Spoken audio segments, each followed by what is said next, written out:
Good morning. I'm here at BK Publishing with Benoit, the man, the publisher. So thank you for giving me the opportunity to come and talk to you. Thank you very much. Yeah, so I suppose let's get into it then.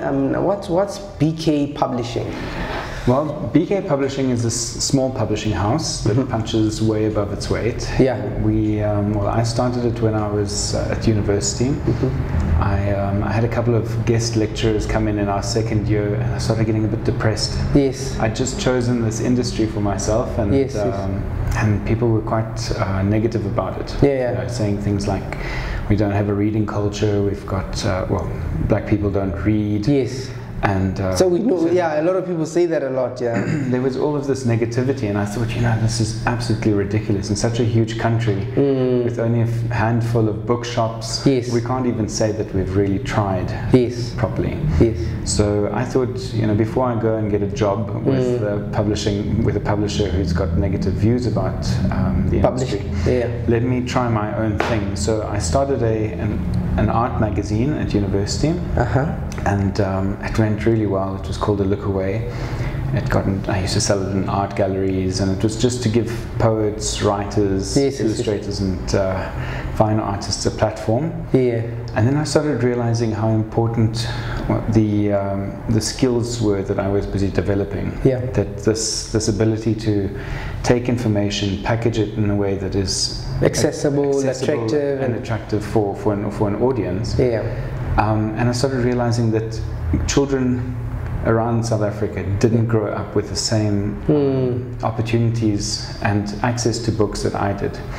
So I just started doing a bit of research. I used to go into exclusive books. I used to work at Exclusive Books. Yeah. What were you doing there? Just selling books. Okay.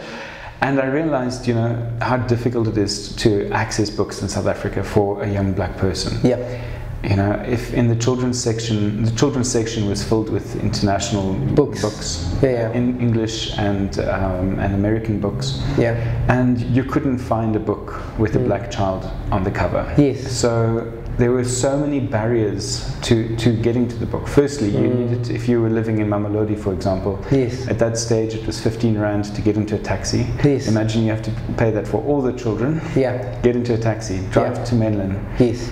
At Menlyn, you've got an opportunity for all sorts of entertainment and food. Yes. So your money needs to go to... You need to decide what's more important then, yeah. And then you walk past a bookshop that's called Exclusive Books. Yeah. It tells you something about who the audience is. Yeah. And even if you do go in there because you value books, you don't find something that's attractive to you, that's as a child, you wouldn't find something that actually spoke to you directly. Yes. So I realized that I needed to work in that direction, start looking at how do we build this industry, and start looking at how do we build readers of tomorrow. Yeah. So I started looking at the kids between 10 and 13 years old. Why particularly because 10 and 15 years? I did more research at that stage, and I realized there were a lot of NGOs that were working on early childhood development and very small kids, very pretty little books for kids. Yeah.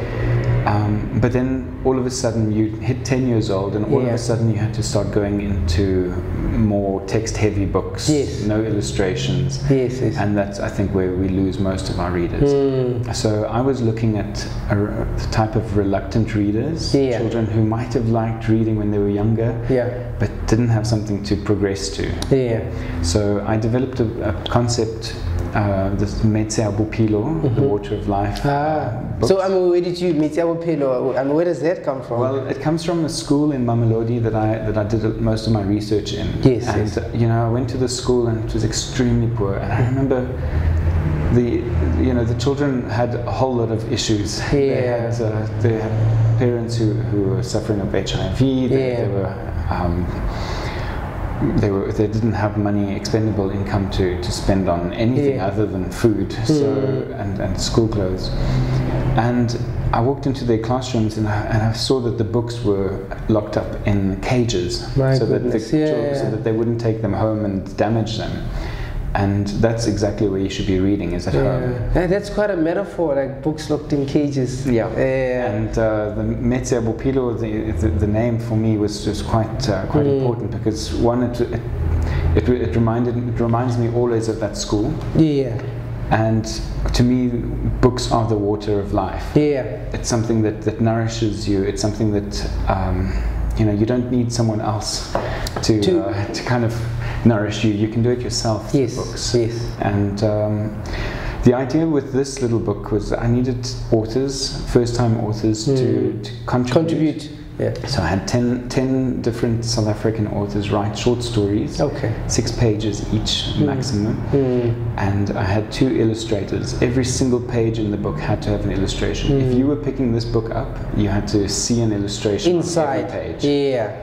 And then on top of that, I needed to be absolutely sure that I could sell this book. Yeah. So I printed 10,000 copies. 10,000 copies. And that was just to bring the price down. Okay. Because I feel like in South Africa, the more you print, the better it is. Yeah. In South Africa, we don't take advantage of the fact that our audience could be quite huge. Yeah. We look at 300 to 1,000 books. Yeah, because then you can make up, Yeah. But this forced me to really try hard to sell all the books. And I tried something different. I went into schools. We would do little book launches in schools, events, competitions, and we sold 5,000 books in just a few months. Sure. Just hand to hand to children who'd never bought a book in their life. And who bought the books? Was it the parents? Was it the school? The kids? So I had a program that we'd go to the school and introduce the book to the kids, let's say on a Monday, and then we tell them, save up your pocket money, ask your aunties and uncles, your parents, for 10 rand. Yes. 10 rand, or at some schools we used to get them subsidized, we sold them for 5 rand. Yes. The idea was that instead of just giving books away for free, yes, there needs to be an exchange of energy. Yeah, because you do value what you put your money in. Yeah. And we couldn't believe how many children came with money. And to me, since then, I've realized that I'm only really working when I'm taking money from a child. Yeah. It sounds terrible, but at the end of the day, that's exactly it. It means that the child has valued what I have to offer. Yeah. It means that they're going to take it home and it's theirs. It's something that they're invested in. And even if the child doesn't read it immediately, at least they have a book at home. Yeah. And they could read it whenever they want. There's no prescription. I grew up in a house where there were books all over the place. I didn't read them all. And I probably will still never read all the books that I own. But they're there. Yeah. And now you're actually running your own publishing company. Exactly. So I mean, just be surrounded by books. I think that makes a difference. But you didn't only just do the Mitsabo Pay Law.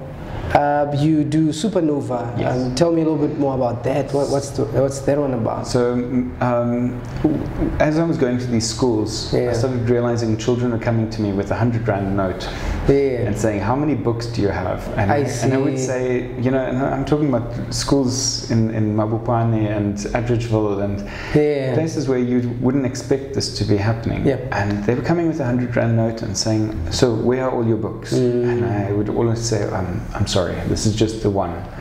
So I'd have to give them 90 rand change and then see them being very upset leaving. And then I realized I need to bring something out more regularly, something that I can publish, like I used to publish my art magazine on a 2-month cycle. And then we started looking at Supernova magazine. I grew up with magazines from France that's called Waku and Wapiti. And how would you get, where was the link? My grandmother and my aunt used to send them from Belgium, and it was those magazines. You grow up with them. You grow up from very small, reading magazines that are age appropriate. And I realized that you can pack so much into a magazine that you can't pack into a book. You can also focus on reluctant readers in a different way. You can show boys, especially, a little bit of non-fiction. Which is slightly more attractive to them at that age. And so Supernova magazine came out of that. We needed a magazine that took kids seriously, that kids realize is for them. And what are the age groups for this? It's the same age group.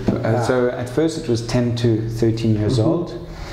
We later realized that our audience was a bit bigger, starting at 8 years old, with children who really love nature and science. Yeah. And, so that was excellent. I mean, this magazine has been growing so much. It reaches everywhere in the country through subscriptions.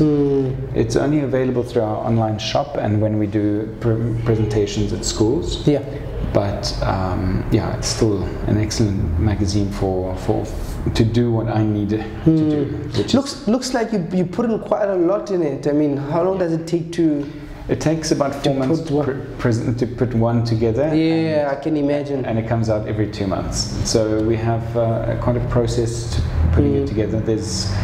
We have an internship program which has young writers and designers and illustrators from the universities around Victoria. They come and do, they get experience here. They help with the illustrations. We also have freelancers all around the country, and yeah, it's a labor of love. It's quite a big thing to put together, but at the end of the day, children absolutely love what we're putting together. Yes. But it's quite an interesting magazine. And how do the children respond to it? I mean, when you give them the book, when they see it, what's your experience like with the children? I think we've hit the nail on the head with this magazine. Yeah. Children really want to be taken seriously. I don't know if you remember when you were a kid, you took yourself seriously. Even if no one else did, you took yourself seriously. And this is what we do. We don't talk down to children. We give them articles about the environment, about science, about history and development and social issues in quite a serious fashion, and they appreciate that. So it's also got a lot of illustrations, a lot of comics. To me, comics are very important to getting children reading, and the whole thing is designed in such a way to trick children into reading. I see. Especially in South Africa, where my personal opinion is that most South African children are reluctant readers. Yeah. You know, you've got... Well, the parents are reluctant readers as well. I mean, they say I think about 5% of people read after grade 12. Yeah, that's very if your parents are not reading, I can see why you'd also struggle. Yeah. It's quite a depressing statistic, that. But you see, so in a way, you're trying to at least help them develop their habit of reading. So when they start here with illustrations, with the facts, with issues that parents perhaps might think they are not, kids might not actually be concerned with that or be engaged with, you say, such serious topic and facts and science and things like that. So, but you introduce them in a way that they can at least start developing the habit. But how come that is important? Why do you think it is important for children to read, to develop that habit? What does it do for them? What does it do for us as a people? Well, as parents, we tend to outsource learning to school. Yeah. And all around the world, you see the people who really succeed in life are those who've taught themselves to read, to learn, and to read, and to find their own information, to find truth in different places. And to me, that's really important. I think if you get yourself into an attitude of lifelong learning, there's nothing to stop you. You will always have your brain, as long as you look after it. True. You'll always have that. So no matter what life throws at you, you can build it up again. Yeah. You know, even my business, it's been 15 years that I've been building this. If everything had to crumble tomorrow, I know I'd be able to start it up again, because it's still me. It's still in my head. It's still in and everything that I've learned over the years would probably even make it stronger next time round. Yeah, but that's quite a profound reflection, actually, what you're saying now, the idea that you could so wire your mind that even if things didn't work out the way you planned, you still have, I suppose, the ideas or the experience to actually start again, because a lot of people struggle with that. They feel almost as if I start something and it doesn't work, then that's it, you know. But you are saying something different. Well, I've been in business now for 15 years, through trial and error. There was no one that I could follow. Like my father is not a publisher, my mom's not a publisher. There's no publisher in my family that could tell. But your father's in business? He's in business. Okay. And I learned from him at least that you try things and actually you should enjoy the failures as well. Yeah. Because they really do teach you so much about yourself. They teach you how to do things differently again. The human brain forgets a lot. We're pretty good at forgetting things. Apparently we forget 2/3 of what we read. Yeah, well, that's why you need to study hard. Exactly. To put it in the right places in your brain. Yeah. But, you know, I think failure is, it's one of those things that actually makes people addicted to computer games. Yeah. The more you fail in a computer game, the more you want to get ahead. Get ahead. Yeah. And with a business like mine, which has had repeated mini failures, I've actually come to relish that. Yeah. But you know, like you try something, it doesn't work. You try something else, it doesn't work.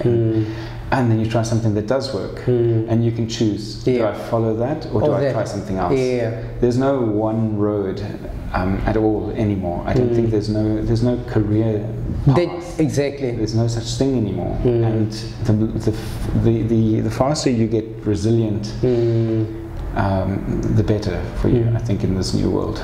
And so, I suppose my second last question is, I mean, do you mind maybe sharing one example of a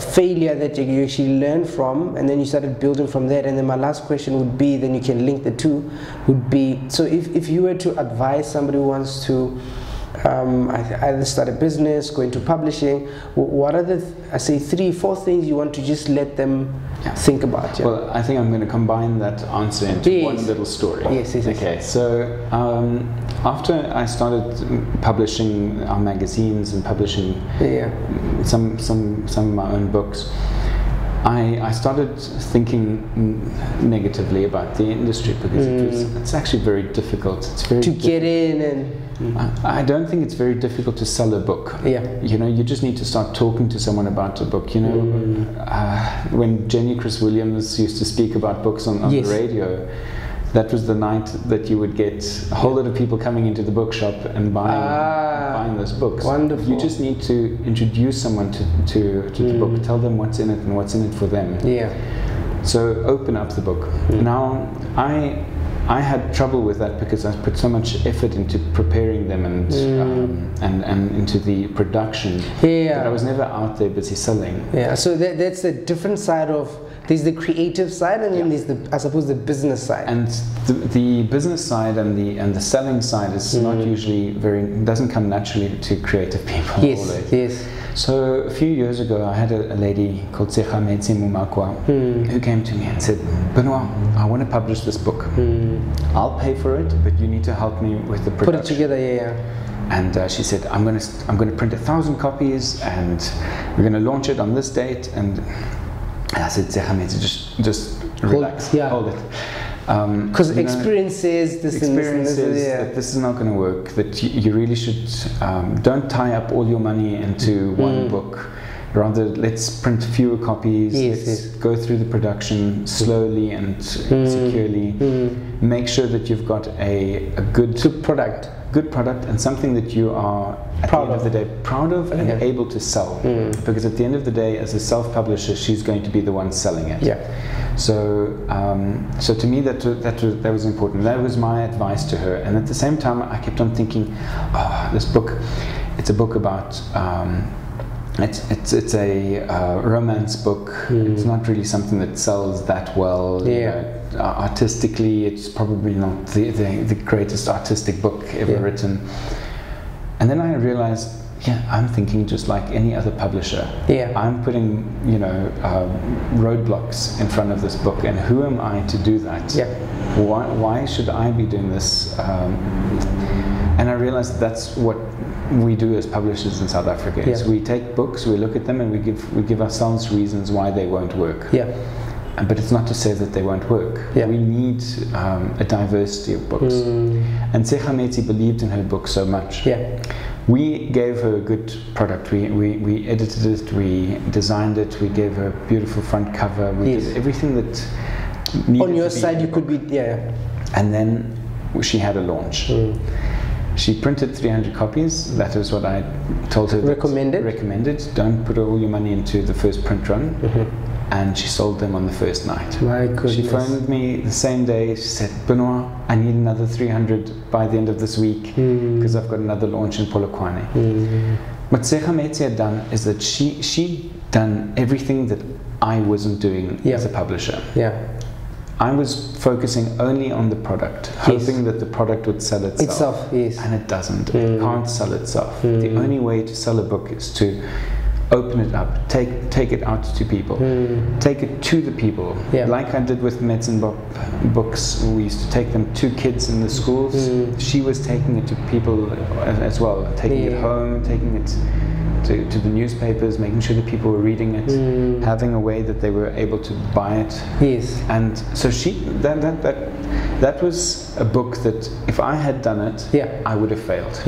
But she did it and she succeeded. Then it worked, And that changed my whole attitude to publishing completely, because I realized that people have stories to tell.